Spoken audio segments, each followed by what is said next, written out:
ભક્તોનો આવો અસાધારણ અને નિસ્વાર્થ પ્રેમ જોઈને શ્રીહરિ પોતે પણ અત્યંત પ્રસન્ન થયા. તેમણે સામેથી જ પ્રસ્તાવ મૂક્યો, ભક્તો, થોડા દિવસોમાં જન્માષ્ટમીનો પર્વ આવે છે, તો આ વર્ષનો ઉત્સવ આપણે અહીં કરજીસણમાં જ ધામધૂમથી કરીએ.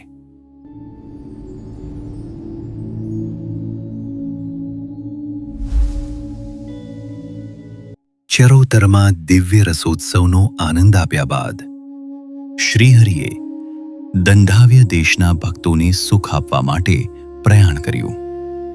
આ યાત્રામાં તેઓ સૌપ્રથમ જેતલપુર પધાર્યા, જ્યાં આશજીભાઈ અને અન્ય પ્રેમી ભક્તોએ મહારાજનું ભવ્ય સ્વાગત કર્યું.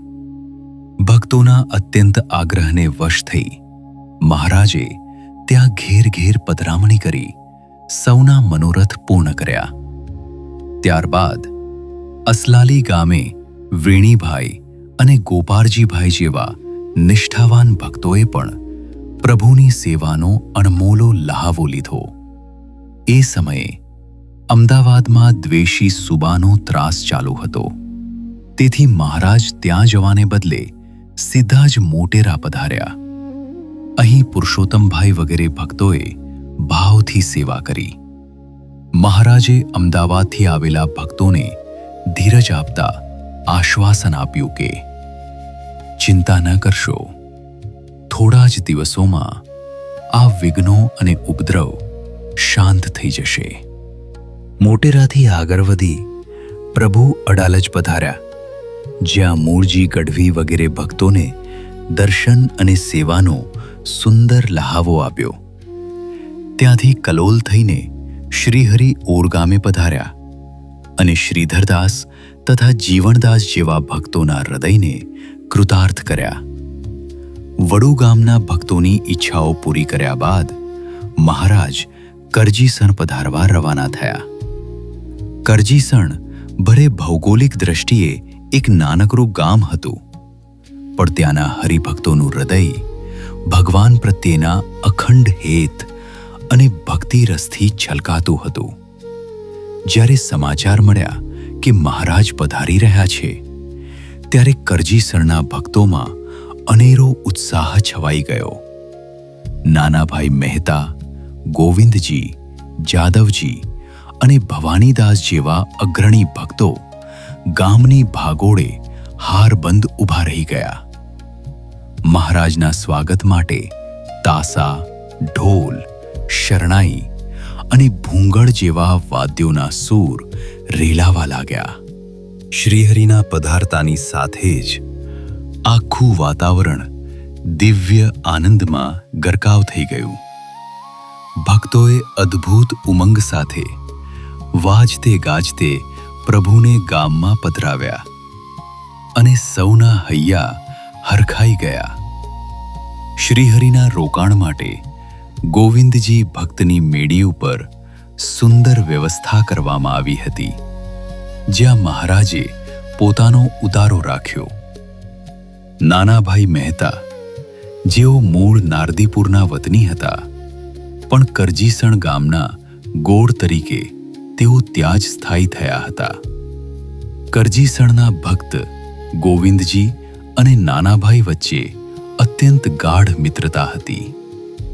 શ્રીહરિએ જ્યારે જોયું કે દંડાવે દેશના ભક્તોમાં અતૂટ પ્રેમ છે, ત્યારે તેમણે અહીં લાંબો સમય રોકાઈને સૌને દર્શન સેવાનો લહાવો આપવાનું નક્કી કર્યું.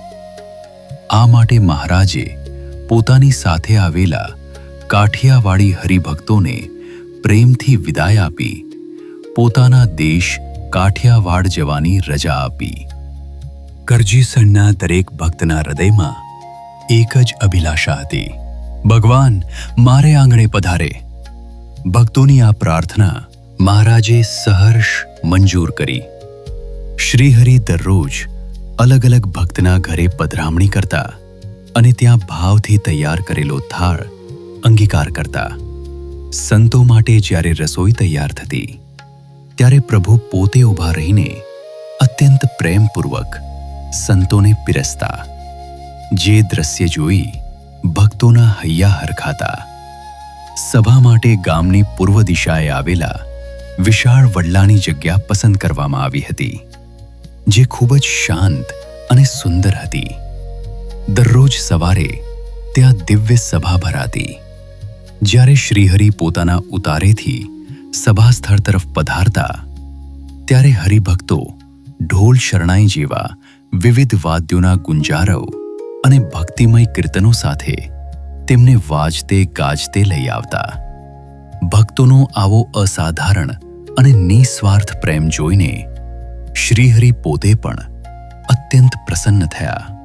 તેમણે સામેથી જ પ્રસ્તાવ મૂક્યો, ભક્તો, થોડા દિવસોમાં જન્માષ્ટમીનો પર્વ આવે છે, તો આ વર્ષનો ઉત્સવ આપણે અહીં કરજીસણમાં જ ધામધૂમથી કરીએ.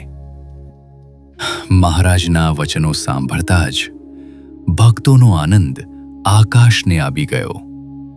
આ દિવ્ય ઉત્સવનો લાભ ગામોગામના ભક્તો લઈ શકે તે માટે તુરંત જ ચારેકોર કંકોત્રીઓ મોકલવામાં આવી.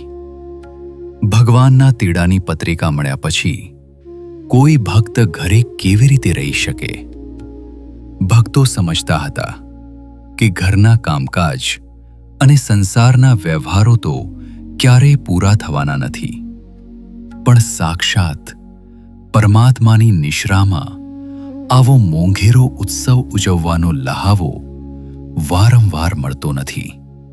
પરિણામે મહારાજ પ્રત્યેના અખંડ ખેંચાણને લીધે ગામોગામથી હરિભક્તોના સંઘો કરજીસણ તરફ વળ્યા.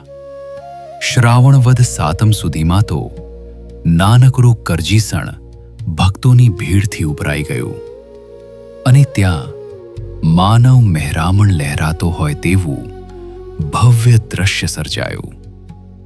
સૌ કોઈ કનૈયાના જન્મોત્સવની પ્રતીક્ષામાં ભાવ વિભોર બની ગયા હતા. જન્માષ્ટમીના પવિત્ર પર્વની ઉજવણી માટે કરજીસરમાં ભવ્ય તૈયારીઓ કરવામાં આવી. કલા કૌશલ્યમાં નિપુણ એવા સદ્ગુરુ નિષ્કુળાનંદ સ્વામી અને જેરામ બ્રહ્મચારીએ વડલાની વિશાળ ડાળીઓ પર એક સુંદર અને મોટો હિંડોળો તૈયાર કર્યો. પ્રભુના સુખ માટે હિંડોળા પર અત્યંત મુલાયમ અને સુંદર બિછાણા પાથરવામાં આવ્યા. જ્યારે તે રમ્ય હિંડોળે હરિવર બિરાજમાન થયા, ત્યારે હજારો ભક્તોના મુખેથી થતા બુલંદ જયનાદોથી આખું આકાશ ગાજી ઉઠ્યું. શ્રીહરિએ તે સમયે સુવર્ણમય વસ્ત્રાભૂષણો ધારણ કર્યા હતા, જેની આભા દિવ્ય હતી. દર્શન માટે આતુર બનેલા હજારો ભક્તોની આંખો પ્રભુના મનોહર મુખારવિંદ પર ટકેલી હતી. ગાનકરામાં નિપુણ એવા સંતોએ પખવાજ, સરોદ અને મંજીરા જેવા વિવિધ વાજિંત્રો સાથે ભક્તિમય કીર્તનોની રમઝટ બોલાવી. જન્મોત્સવના આ પ્રસંગને અનુરૂપ સુંદર ઓચ્છવ અને ભક્તિભાવ ભર્યા નૃત્યો થયા. રાત્રિના સમયે પણ સૌ ભક્તો પ્રભુના દર્શનનો લાભ સ્પષ્ટ રીતે લઈ શકે તે માટે સભાસ્થળની ચારે બાજુ મોટી મશાલો પ્રગટાવવામાં આવી, જેના પ્રકાશમાં શ્રીહરિનું તેજ વધુ દૈદીપ્યમાન લાગતું હતું. સદ્ગુરુ મુક્તાનંદ સ્વામીએ પોતે રેશમની દોરી હાથમાં લઈ અત્યંત પ્રેમપૂર્વક મહારાજને હિંડોળે ઝુલાવવા લાગ્યા. ભક્તોએ સૌ પ્રથમ પંચામૃતથી પ્રભુના ચરણકમળ પખારી પાદ પ્રક્ષાલન કર્યું. મહારાજના ભાલ પ્રદેશમાં ચંદનનો તિલક કરી પુષ્પહાર પહેરાવ્યા અને વિવિધ ભેટ સોગાદોની છાબ ધરી ભાવથી આરતી ઉતારી. જન્માષ્ટમીના પ્રસાદ માટે ખાસ તૈયાર કરેલી પંજરીના મોટા પાત્રો પ્રભુ સમક્ષ મૂકવામાં આવ્યા. આ સાથે જ અનેક ભક્તો પોતાની શ્રદ્ધા મુજબ મેવા, મીઠાઈ અને શ્રીફળ લઈને આવ્યા હતા, જે તેમણે શ્રીહરિના ચરણે અર્પણ કર્યા. આ દિવ્ય ઉત્સવ અને ભક્તોની પ્રીતિ જોઈને શ્રીહરિ અત્યંત પ્રસન્ન થયા.